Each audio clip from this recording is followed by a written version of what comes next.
নমস্কার, আপনাদের সকলকে স্বাগত জানাই চ্যানেল রূপা মুখার্জিতে। জয় কৃষ্ণকালী মায়ের জয়। কৃষ্ণকালী মায়ের আশীর্বাদ এভাবেই আমাদের সকলের ওপর বর্ষিত হোক। টাকা পয়সা লাগে না। কেউ যদি আপনাকে ভয় দেখিয়ে চেয়েও থাকে, তাকে কিন্তু দেবেন না। আর মন্দিরের আশেপাশে যদি কেউ কখনো বলেন যে তিনি খুব ভালো সার্ভিস আপনাকে পাইয়ে দেবেন, অমুক টাকা দিন তমুক টাকা দিন, একদমই এই ধরনের কোনো ব্যাপারে কিন্তু আপনারা কোনো রিয়াকশান দেবেন না এবং এই ধরনের কোনো প্রতারণার সাথে জড়িয়ে যাবেন না। কারণ আমরা সকলেই জানি যে দরিদ্র থেকে ধনী প্রতি মানুষের জন্য কৃষ্ণকালী মায়ের তথা মঙ্গলা দেবীর নিয়ম কিন্তু এক। নিয়ম কিন্তু পরিবর্তন হয় না।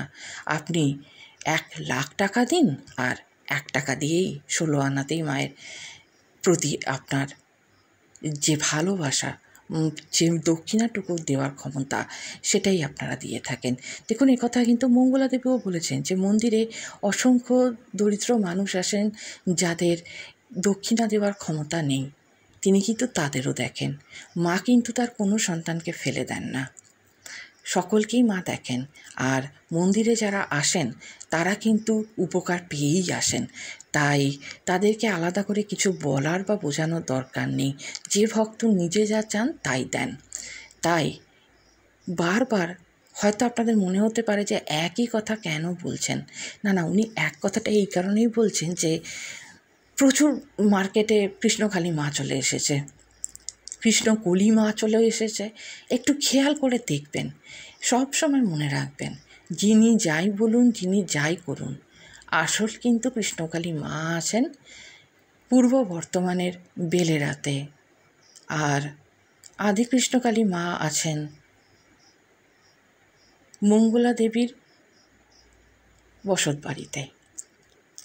এর বাইরে কোথাও কোনো কৃষ্ণকালী মা থাকলে তিনি অন্য কালী মা, কৃষ্ণকালী মা নন।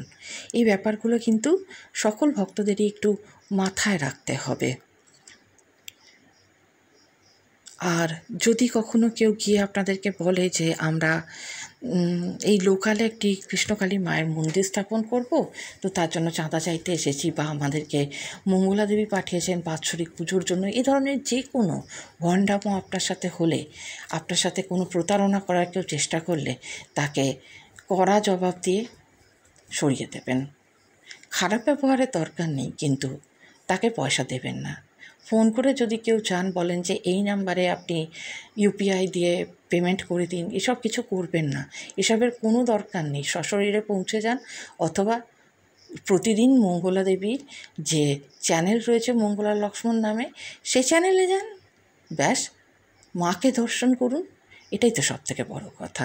আসুন জেনে নিই মঙ্গলা দেবীর বিষয়ে ঠিক কী বলেছেন। তবে তার আগে আপনাদের কাছে অনুরোধ, ভিডিওটি ভালো লাগলে অবশ্যই লাইক শেয়ার কমেন্টস করবেন, চ্যানেল সাবস্ক্রাইব করে সাথে থাকবেন। মহাপ্রভু চৈতন্যদেব তিনি কলিযুগে এলেন নাম সংকীর্তন বিলাইতে, যেখানে জগাই মাদাই আপ্রাণ চেষ্টা করেছিল যে কৃষ্ণ প্রচার চলবে না।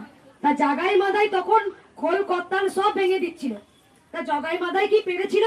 শেষকালে জগাই মাদাই ওই পাপীকেও কৃষ্ণ ভজন করে তারা উদ্ধার হয়ে গিয়েছিল। ঠিক তাই, ভালো করে লক্ষ্য করে দেখুন। আমি কোনোদিন কোনো ভক্তকে বলিনি আজ পর্যন্ত যে এখানে আসতে গেলে আমার এত টাকা লাগবে তবে আপনারা প্রবেশ করতে পারবে। তাহলে আমি মন করলে তো আমি 300টা 200টা বেশি ভক্ত দেখতাম নাকি? আমার শরীরটাকে আগে দেখতাম। হ্যাঁ, অবশ্যই আমি বলতাম যে আমার শরীরটা আগে দেখবো, আমি একটা ভক্তের এত টাকা আমি নিয়ে নেবো, তারপর তোরা মরগা। কিন্তু না, এখানে বেশিরভাগ আসেন গরিব দুস্থ অনাথরা, যারা মাঠে কাজ করে, দিন আনা দিন খাওয়া, যারা জমি চাষ করে পরিশ্রম করে, তাহলে হাত পা ওঠে না অনেক সময়। রোগ তো একটা বড় রোগ, ধরলে পরে শরীর আর কিছু থাকে না। তা সেখানে সেই ভক্ত বলে, মাগো আমি তোমায় কোনো দক্ষিণা দিইনি, তোমাকে আমি কোনো দিনই দক্ষিণা দিতে পারি, কিন্তু আমি আজকে 1000 টাকা দেবো। কেন দেবো? না, আমার হাত উঠে গেছে, আমি 1000 টাকা ভক্তদের ভোগ খাওয়ার জন্য দেবো আমি। এটাই হচ্ছে তার।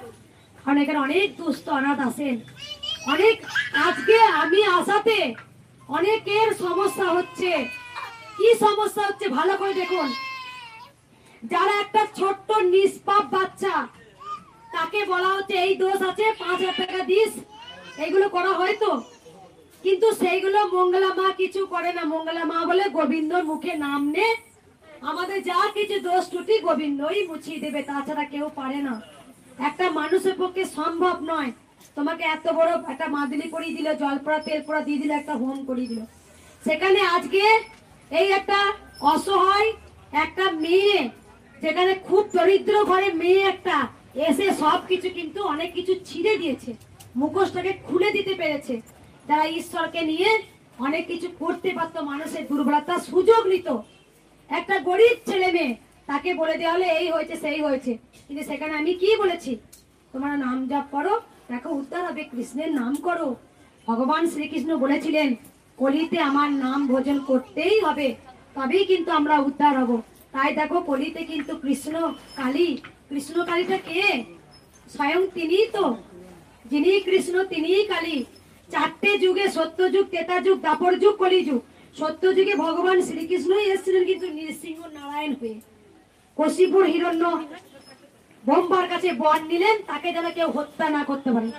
অমর তো কেউ হওয়ার নয়, জন্ম যখন হয়েছে মৃত্যু একদিন হবে, তাই কিন্তু মৃত্যু হয়েছিল। ওই নারায়ণ কিন্তু নৃসিংহ, যা মানুষও নয় কিছুই নয়, তাকে হত্যা করেন ভুগছিল। এমনকি কোনো যন্ত্র দিয়ে, কোনো অস্ত্র দিয়ে কাকে হত্যা করতে পারবে না। নিজের মুখ দিয়ে চিরে কশিপুর হিরণ্যকে বধ করেছিলেন। 654 সত্য ত্রেতা যুগে কে এলেন? স্বয়ং রাম, ভগবান শ্রীকৃষ্ণ রাম হয়ে অবতার হয়ে এলেন। আর তারপরে কে এলেন? স্বয়ং ভগবান শ্রীকৃষ্ণ নিজেই এলেন, বিষ্ণু নারায়ণ। তারপরে কে এলেন? কলিতে ওই মহাপ্রভু চৈতন্যদেব, তিনি এলেন ঘরে ঘরে নাম সংকীর্তন বিলাইতে। আবার ভালো করে লক্ষ্য দেখো তো কে এলো আবার। কোথাও গিয়ে তোমরা কাজ পেলে না, সেখানে তোমরা এত মানুষ, ওই বৃষ্টি রোদ ঝড়, দেখো ছাতা মাথায় দিয়ে অনাবরত তারা এক পায়ে দাঁড়িয়ে আছে, ঘন্টার পর ঘন্টা দাঁড়িয়ে আছে, বসেনি। তাহলে কে এলো কলিতে? ঘোর কলিতে কে এলেন? কৃষ্ণই কালী হয়ে এলেন, কৃষ্ণই কালী হয়ে এসেছে। ভালো করে লক্ষ্য করে দেখুন তো আপনারা। তাই কেন বলছে নাম জপ করে মা ওই পেয়েছি সেই পেয়েছি? কারণ মায়ের নামে অভূত শক্তি, কৃষ্ণ কালী, যিনি কৃষ্ণ তিনি তো কালী। তাই আমরা যত কর্ম করি, যাই করি না কেন, আমাদের ভগবানকে ডাকতেই হবে। একটা জিনিস দেখো, কেউ 16 কলা সুখ পেতে পারে না, হবে না, এটা হতে পারে না।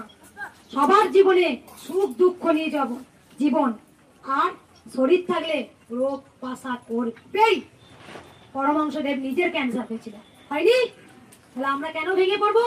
যেইটুকু গোবিন্দ তুমি আয়ু দেখেছো, হাসতে হাসতে বাঁচবে, আমি হাসবো। আর আমরা দুঃখ